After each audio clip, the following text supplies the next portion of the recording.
Kristusovo trpljenje smo se zbrali, podobno, kakor se vsak petek v postnem času zbiramo k križevemu potu. V naš vid, sluh in pobožni spomin bi si radi priklicali oziroma premišljevali, koliko je naš Gospod Jezus Kristus iz ljubezni do nas trpel in nas učil ljubezni do konca z namenom, da bi živeli bolj polno, pogumno in svobodno. Hkrati je ta oblika tudi most med zadnjo ter prihodno uprizoritvijo znamenitega škofjeloškega pasijona, verskega in kulturnega zaklada našega mesta, ter most med nami in našimi davnimi predniki, ki so ta pasijon začeli z veliko pobožnostjo in predanostjo uprizarjati 300 let nazaj. Kristus je namreč isti in njegovo sporočilo nas nagovarja v vseh časih in rodovih. Danes bomo opazovali 8 pasijonskih podob, poslušali glasbene dele in ob tem razmišljali o našem času, o osebnem življenju in naših odločitvah. Najmočnejše pričevanje tega dogodka je prav gotovo to, da nas je ta pobožnost zbrala skupaj in prav to druženje je naš odgovor njegovi ljubezni, ki se izraža tudi kot ljubezen med brati in sestrami v krščanski skupnosti. Doživimo torej ta večer zbrani v skupnosti in odkrivajmo skrivnost Kristusove ljubezni.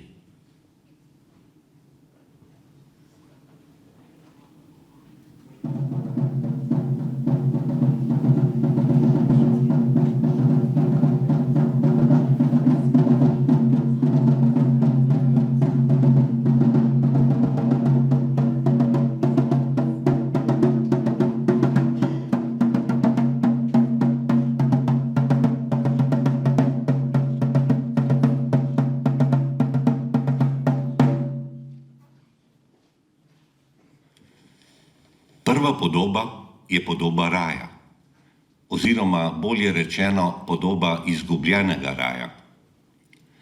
Od greha naprej človek blodi po zemlji in išče samega sebe. Vrača se k tistemu, ki ga je nekoč že postavil v raj. Izgubljen človek, potopljen sam vase, se v svoji nemoči vedno znova sprašuje, kdo sem jaz, od kod prihajam, zakaj sem. Kam grem? Kaj je prav in kaj ne? Zakaj trpljenje?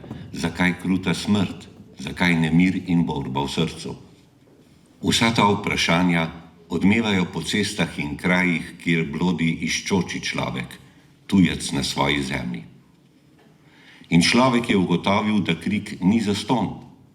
Ugotovil je, da to ni le odmev praznega prostora, ampak je tu nekdo, ki odgovarja. Tu in tam vznikne čudovita lepota. Tam iskrena ljubljenost, varnost, iskrenost, prijateljstvo, ponižnost. Spet drugje, odkritje daru ustvarjalnosti, ki je Bogu podobnost in celo nevidna, vendar živa prisotnost odrešenika, ki se dotakne srca z večno tolažbo, mirom, gotovostjo in močjo. Starodavna velikonočna hvalnica, velikonočni sveči exultet, v tem zanosu vzklikne paradoksalne besede. O, zares, Adamov greh je bil potreben, da je bil izbrisan s Kristusovo smrtjo. O, srečna krivda, ki je bila vredna imeti takega in tako velikega odrešenika.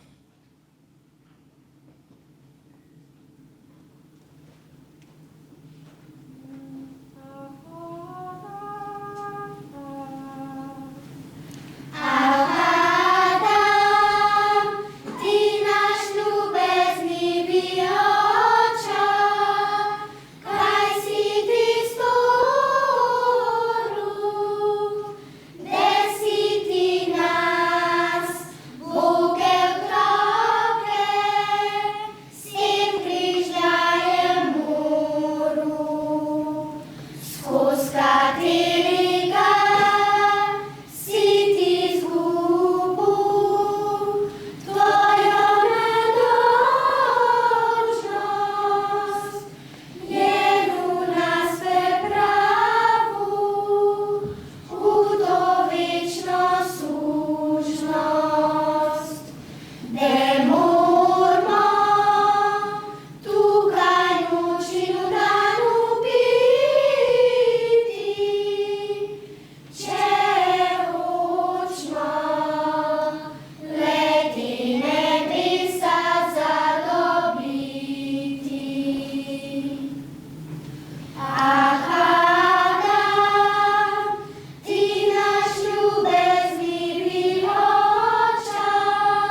Vsi evangelisti poročajo, da je Jezus slovesno vstopil v Jeruzalem še pred Veliko nočjo. Po izročilu je bil ta vstop dejansko izraz vdanosti njegovega naroda in želja, da bi ga postavili za svojega kralja v političnem smislu. Prepričal jih je. Dovolj se je dokazal z velikimi deli, močno besedo, notranjo osebno močjo ter pravičnostjo. Toda njegov namen je bil ljudstvo popeljati v drugačno kraljestvo. Kraljestvo zmage nad zlom in smrtjo. Razlagalci Svetega pisma pravijo, da je bilo celotno njegovo oznanilo pravzaprav oznanilo Božjega kraljestva, za katerega pa sam pravi, da rase iz malega in počasi kot gorčično zrno. Nasvetno kraljestvo dejansko ves čas svojega delovanja odgovarja enako kot pred začetkom javnega delovanja. Satanov v puščavi, ki mu ponudi vsa kraljestva sveta, če pade preden in ga moli zabrusi. Poberi se, Satan, kajti pisano je, Gospoda svojega Boga moli in njemu samemu služi. Evangelist Janez poroča o dogodku vstopa v Jeruzalem takole. Drugi dan je velika množica, ki je prišla na praznik, slišala, da Jezus prihaja v Jeruzalem. Vzeli so palmove veje, mu šli naproti in vzklikali: Hozana, blagoslovljen, ki prihaja v Gospodovem imenu, in Izraelov kralj. Jezus je našel oslička in sedel nanj, kakor je pisano. Ne boj se, Sionska hči, glej, tvoj kralj prihaja, sedeč na osličjem mladiču. Njegovi učenci sprva tega niso razumeli. Ko pa je bil Jezus poveličan, so se spomnili, da je bilo to pisano o njem in da so mu to storili. Prihaja torej kralj nad zlom in smrtjo, rešitelj sveta, ki nas odvezuje od vsake absolutne navezanosti na vladarja in ideologije tega sveta. Vojne in velike nasilne ideologije na ravni kulture, ki smo jim priča, zmoremo videti v bistvu le z njegovim pogledom. On je pot, resnica in življenje.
Le sem, svete duše, pomagajte ciljati današnji dan in z veseljem vašega kralja po mesti pelite, ker je sam.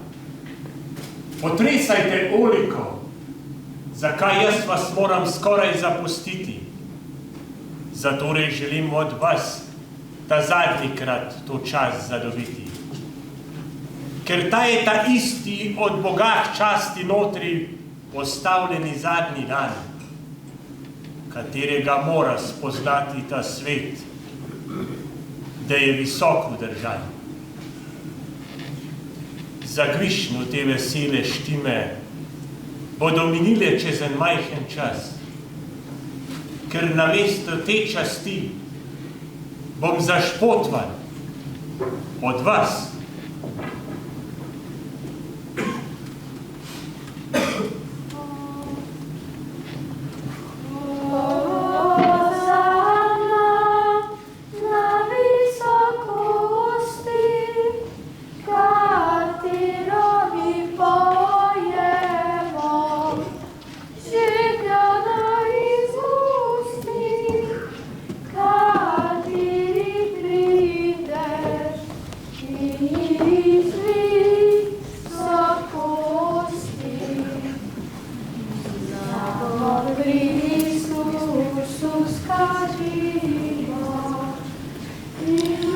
Zadnja večerja, ki sledi, je podoba svete maše, pri kateri je v darovanju kruha in vina, ki postaneta Jezusovo telo in kri, že vnaprej vključeno tudi vse to, kar se bo z njim zgodilo potem.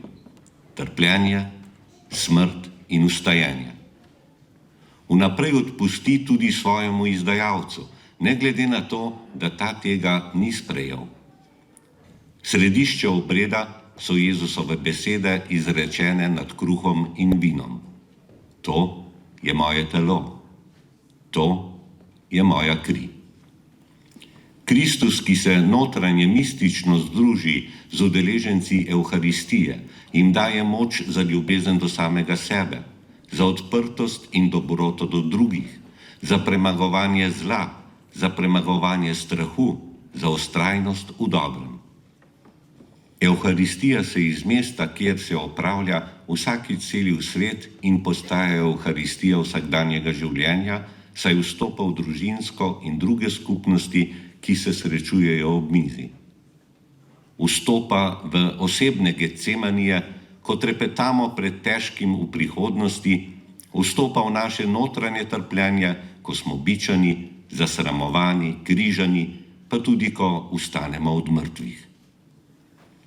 Premišljevanje zadnje večerje je premišljevanje našega življenja.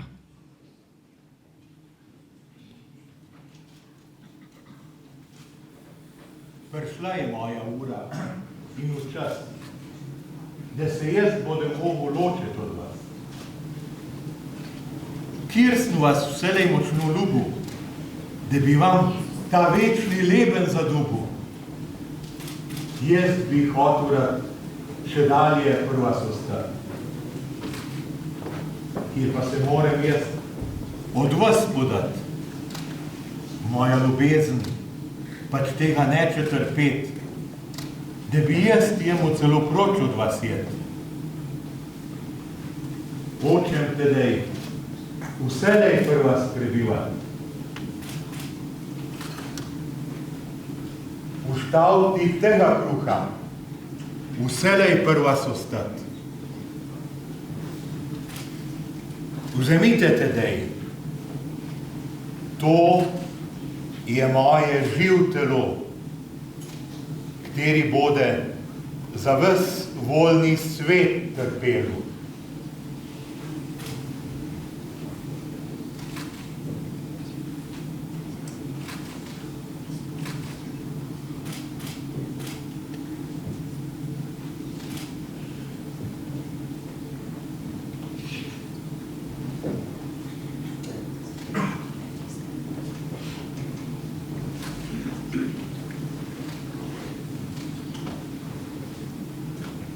Vzemite tudi ta kelih, v katerem je moja prava kri.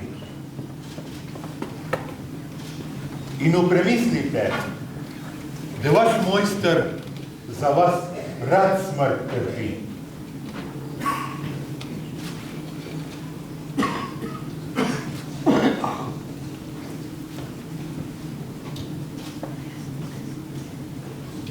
Če boste čistmo srcem jedli in upili, tako se boste na večne čase veselili. Če pa boste le-to na glavnem grehu prijeli, tako boste na vekomaj v pakli živeli.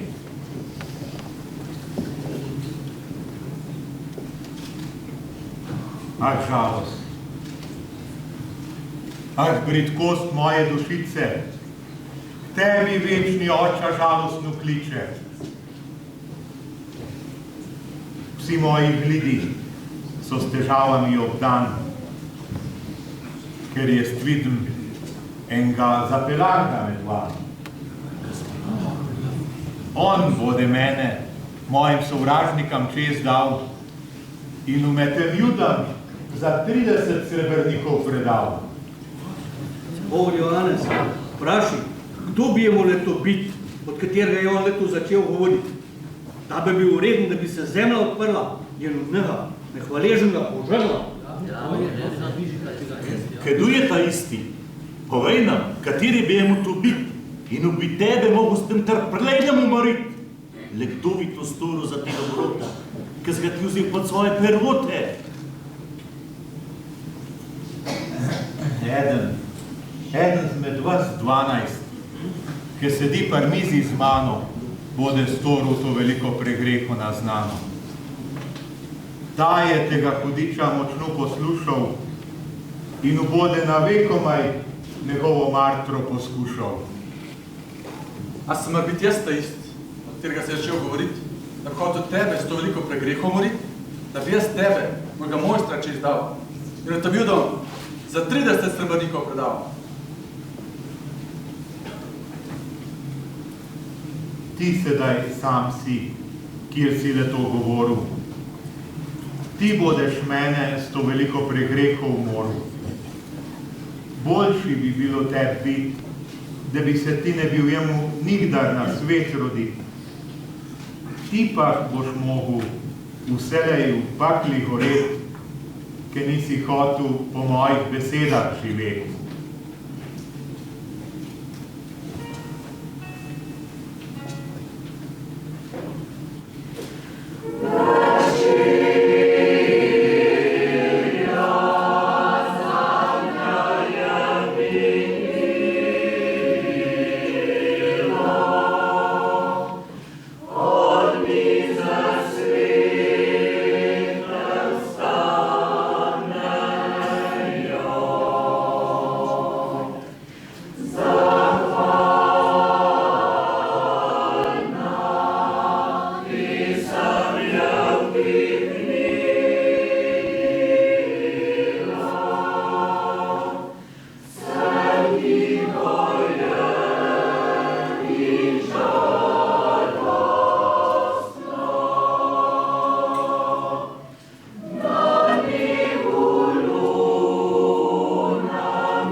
Poglej človek ali ecce homo je že stoletja simbol človeka, ki išče usmiljenja.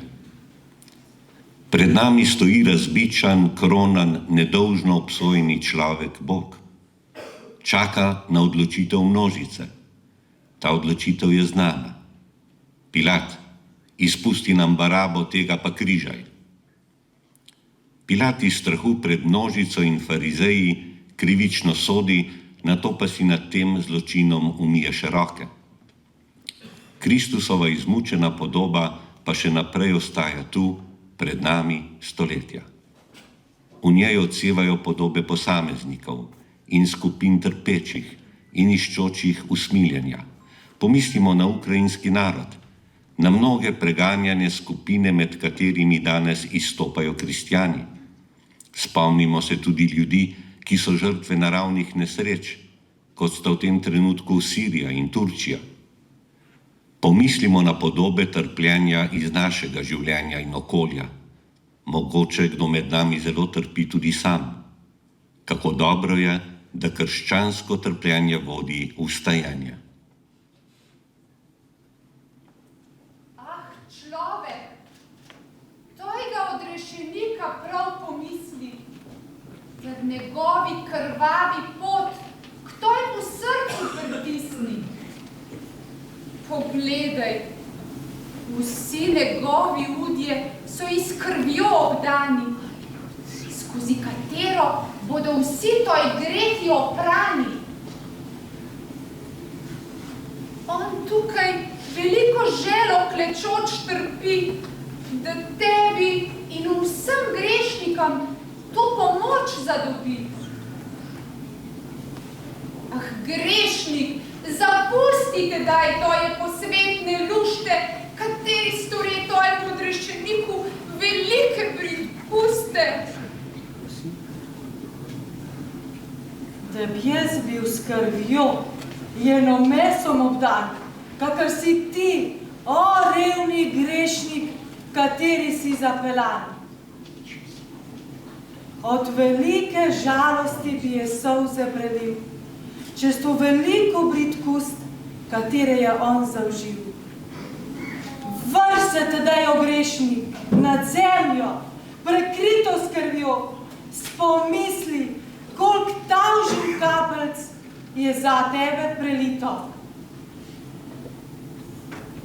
O moj Jezus, bodi ti od mene potroštan. Tebi je mene poslal Oče nebeški danes ta dan. Ti res moraš krvavi pot potiti, ako hočeš grešnikam nebesa zadobiti. Trpi, tadaj volnu, o Gospod, za grešnike krvavi pot. Blihi veži sem jaz mogel k tebi priti, da ti imaš od mene potroštan biti. Ti moraš tak elik srčno piti, ako hočeš ti grešnike odrešiti. Tudi moraš ta krvavi pot potiti, jeno gola Očeta nebeškega napolniti.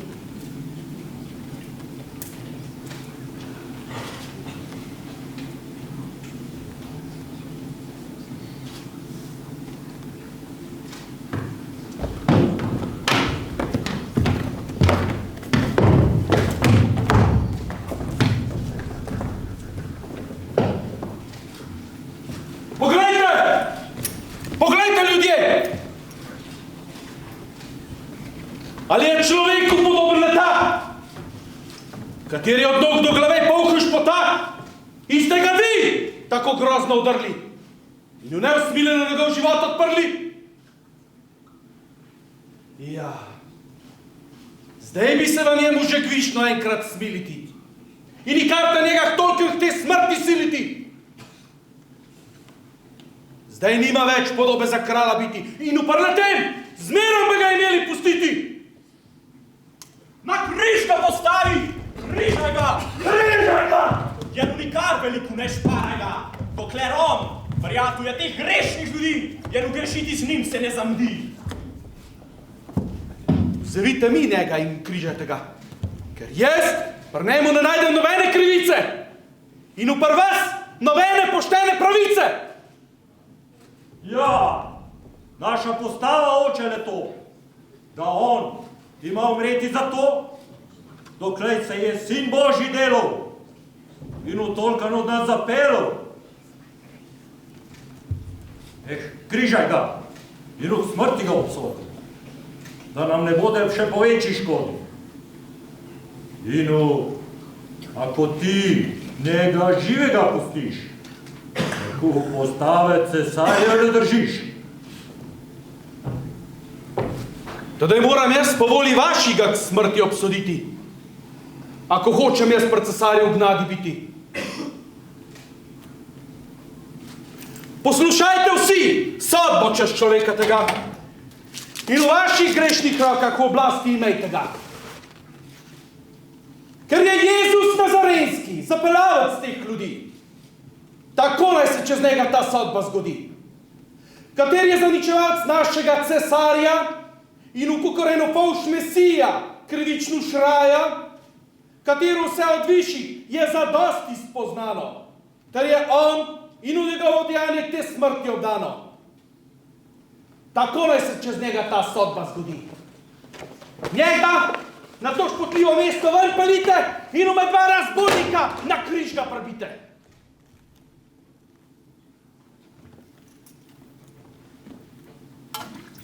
Ali jaz svoje roke nedolžno umijem in od tega pravičnega kri žalujem.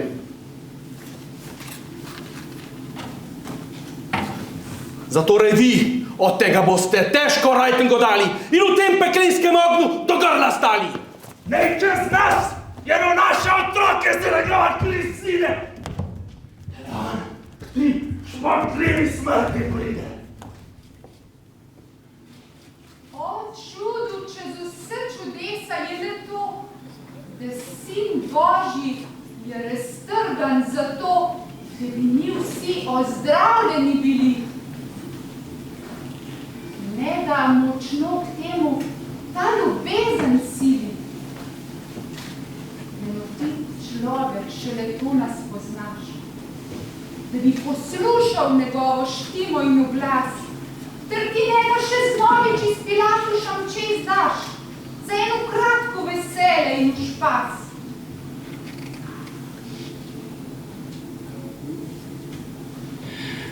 Spokornost je drža, ki našemu času ni preveč domača, zato zanjo ne radi slišimo. Mogoče se nam zdi celo kot staromoden čudaški ostanek preteklih časov.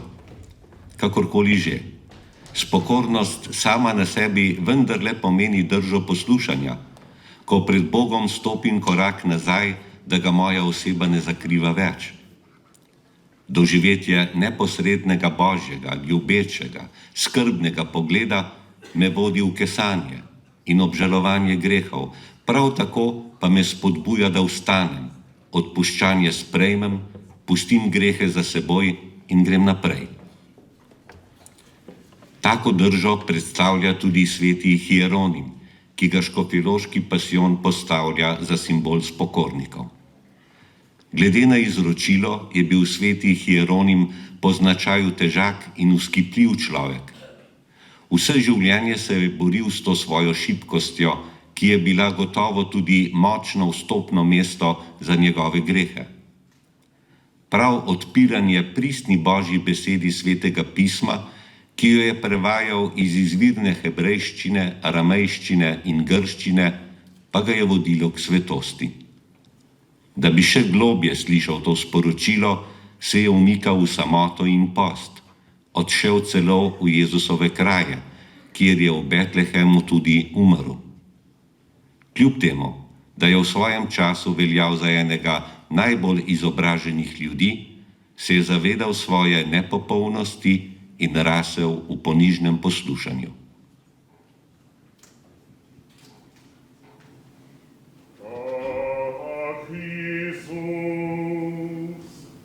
Jesem te velikokrat v žalu, ti pak si mene pred peklom ohranil.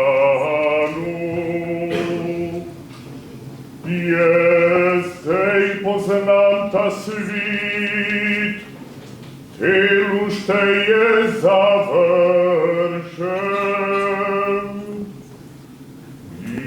Je žal, da tolkan let sem bil temu podvržen.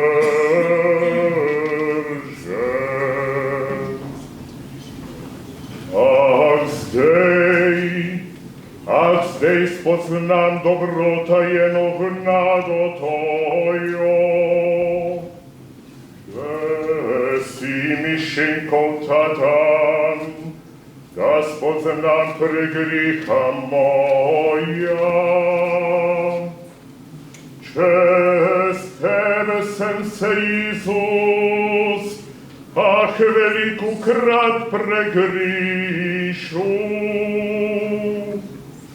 Men si pa, ko Isus, velikokrat iz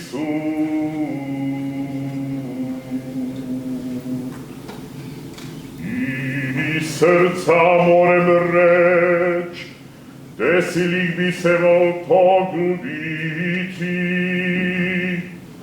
da nečem nikdar več mojega Izusa užaliti. Ah, Izus, kako je to, da si men par zanisu? Kako je mogoče bilo, da martre si odnesu?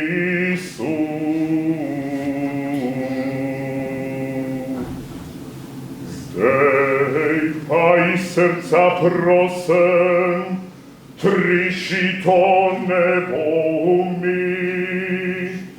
Ta zemlja naj ne nosi sonce, naj se zapre. Boljše da je somerjem, kuker da bi je spet bil grehe pogriznen.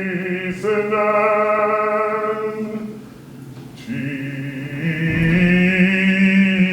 pa na križ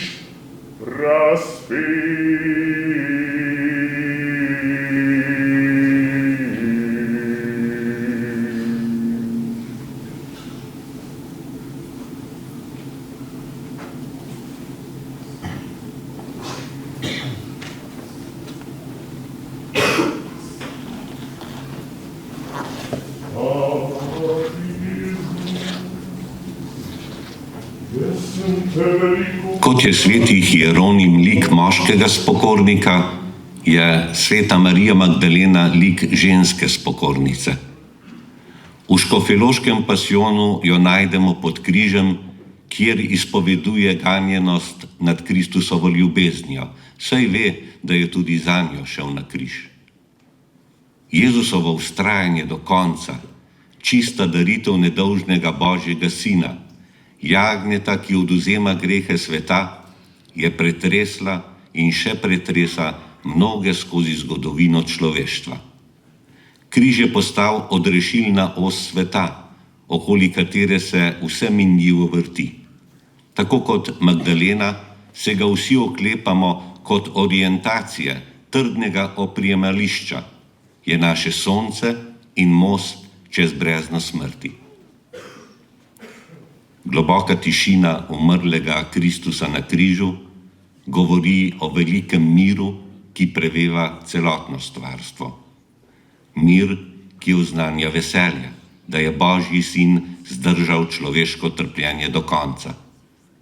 Veselje, da ga skušnjava ni uspela odvrniti od poslanstva.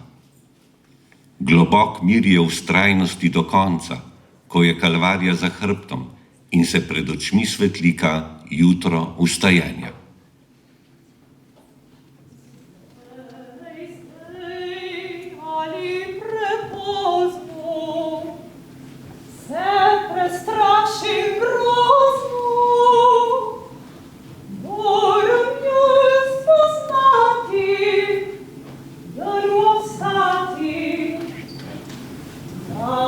Zadostjo grehi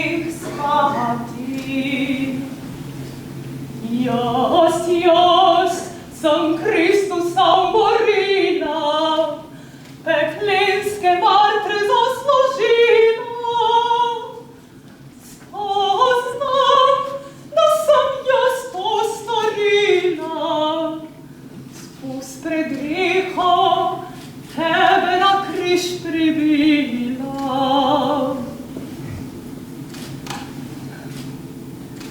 Zatorej odpustiti meni, obljubim jaz zdaj tebi, hočem tažetkrat mrtva biti, ker več tebe razžaliti.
Marija, mati sedmerih žalosti, pomeni posebno pobožnost, posvečeno Mariji od srednjega veka sem. To pobožnost običajno najdemo upodobljeno kot figuro Marije s 7 meči v prsih. V Sloveniji je bila mati sedmerih žalosti zelo čaščena, saj so se naši predniki v stiskah veliko zatekali k njej. In katere so te njene 7 žalosti? Prva žalost, ki jo je bridko občutilo Marijino srce, je bila Simeonova prerokba. Druga žalost je zadela Marijo, ko je morala bežati v Egipt pred morilskim Herodom. Tretja žalost je ranila srce Božje matere, ko je 12-letni Jezus ostal v templju v Jeruzalemu. Četrto žalost je občutila, ko je meč prebodel njeno srce ob pogledu na sina obloženega s križem. Peta žalost je presunila srce matere, ko so dvignili Jezusa pribitega na križ. Šesto žalost je bridko občutila takrat, ko so mrtvega Jezusa sneli s križa in ji ga položili v naročje. Sedmo žalost pa je občutila ob polaganju Jezusa v grob. Njena ljubezen do sina je v škofjeloškem pasijonu celo personificirana v podobi Kupida, rimskega boga ljubezni. Njegov lok s puščicami pomeni rano, ki jo ljubezen napravi v človeškem srcu. Edina njena tolažba po sinovi smrti je bil apostol Janez, ki mu je postala mati in je tudi prvi premišljevalec njene žalosti. Njena žalost je plemenita, brez maščevanja. Zato ne ubija, ampak krepi. Mati 7 žalosti je mati vseh ranjenih v srcu. O žalost, moja prevelika, za volo Jezusa, mojega ljubega sinka, kadar vidim njega svetoglavo, tako ranjeno, njeno krvavo, mene stori od žalosti ubit, njeno odsot z moje oči zalit. Kadar pa gledam njega sveto obličje, le to me kjoka in žalostno v sebi kliče.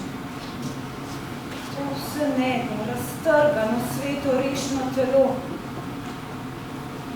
katero je poprej kakor to sonce bilo. Le to, da meni urže vsele joka, jeno se premil v temu plakat. O grešni, le to ti k srcu prav peli, jeno drži tojih mislih vselej, katero bode storilo v tojih grehov vstopit, jeno z mano to nebeško kraljestvo zadobit.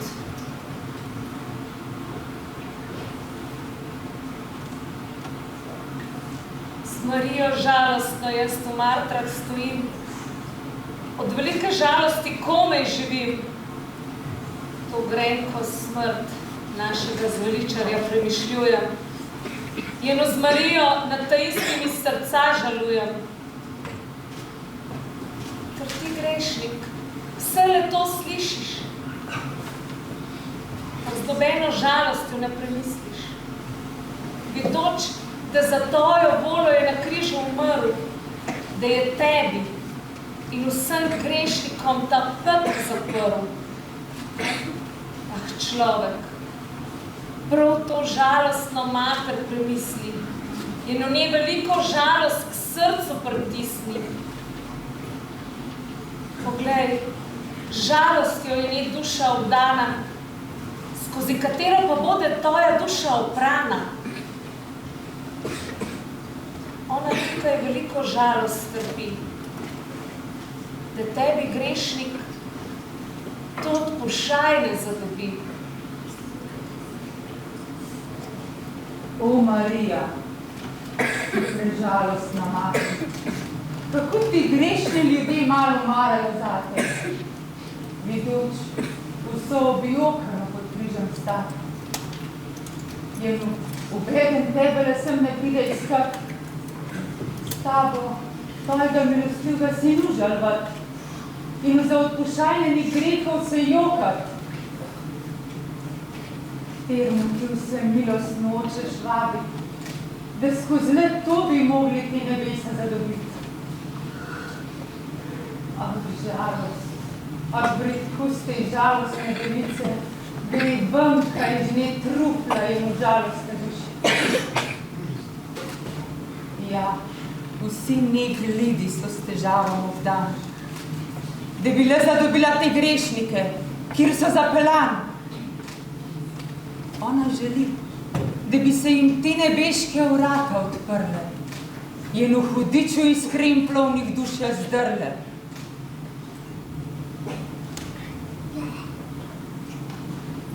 O, moj stari, Iisus Hriste, vечно ostanejo besede taiste. Rajši hočem življenje pustiti, ker tebe ne kar ljubiti. Ljubi tebi moje srce ljudi, katero je vžhala tvoja rišna kri, kateri začne tebe enkrat ljubiti, te ne more nikakor zapustiti. Tudi v meni more poveča ostati, je naoče moje srce v toj jedjati.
Kristus pa ni odrešil le tistih, ki so živeli v njegovih dneh na zemlji in tistih, ki so se rodili po njegovem ustajanju, pač pa se je po svoji smrti po izročilu spustil v predpekel, hebrejsko v Šeol in od tam odrešil vse pravične, ki so živeli pred njim, začenši z Adamom in Evo.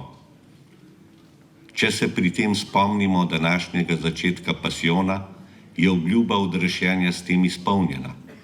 Tožba Adamovih otrok je bila slišana. Pasijon pa vseeno ne izpostavi padlega Adama, pač pa padlega kralja Davida, ki je bil največji izraelski kralj in zato simbol Izraela ali izvoljenega ljudstva v svojem največjem blagostanju. David se ponižno priklanja pred skrinjo zaveze, ki predstavlja Boga oziroma njegove zapovedi. Priklanja se zaradi svojega velikega greha, ko je dal ubiti svojega vrlega vojskovodjo, da si je prisvojil njegovo ženo. Če tudi ni poznal Božjega sina, Mesije, je njegovo kesanje tako pristno, da ga je Kristus odrešil, kakor z njim tudi vse velike očake in preroke. Ta prizor nas vodi k razmišljanju, da Kristusova daritev vključuje vse čase in prostore, da je njegovo rešenje namenjeno vsem in da je dejansko središče človeške zgodovine, da je alfa in omega.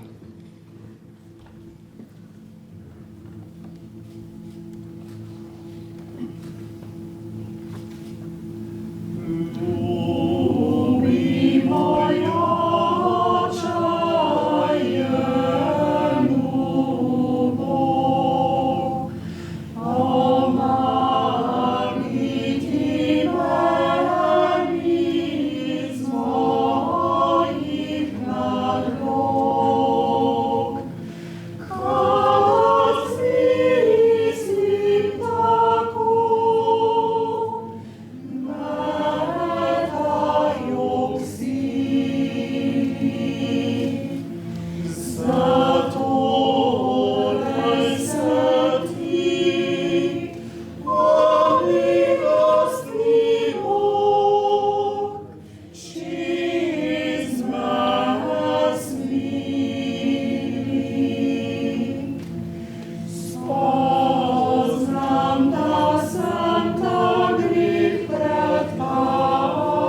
Sprehodili smo se skozi nekaj podob škofjeloškega pasijona. Zaznali del Kristusovega življenja, skupaj z njim pa življenje sveta in naše osebno življenje.